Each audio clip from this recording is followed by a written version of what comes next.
কাছে একটা কথা বলার জন্য খুব তাড়াতাড়ি এলাম, মানে খুব দরকারি কথা। সেটা হচ্ছে, সবাই যেমন ঘুম থেকে উঠে নানা রকম কাজ করে, আমি ঘুম থেকে উঠে আগে বালিশের পাশ থেকে ফোনটা নিয়ে দেখি, একটু ফেসবুকটা খুলে দেখি নতুন কিছু নিউজ ফিডে আসছে কিনা। তারপরে আমি উঠি, তো সেটা দেখতে গিয়ে কি দেখলাম জানো, 70,000 ক্রস করে গেছে সোনার দাম। তারপরে তো মেকিং চার্জ আলাদাই আছে।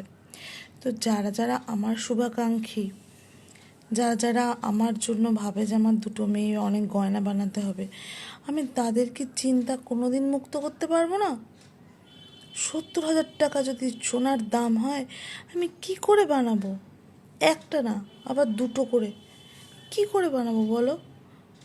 আমার তো মাথা খারাপ হয়ে যাচ্ছে। এবার ভাবছি কিউআরটা তোমাদের কাছে পোস্টই করব, যে তোমরা যদি 1 টাকা 2 টাকা করে পাঠাও, তাহলে একটা ছোটোখাটো কিছু বানাতে পারি। কারণ আমার জন্য অনেকেই আছে যারা ভাবে যে বাবা তোর দুটো মেয়ে পার করতে হবে। তো ওই জন্য বলছি যে এবার থেকে ভেবেই রেখেছি যে ফেসবুকের ইয়েতে তোমার ফেসবুকের স্ট্যাটাসে দিয়ে রাখবো কিউআরটা। তো 24 ঘন্টা করে থাকবে, আবার রিনিউ করব, এইভাবে দিয়ে রাখবো যদি কিছু আসে। কি বলো তোমরা?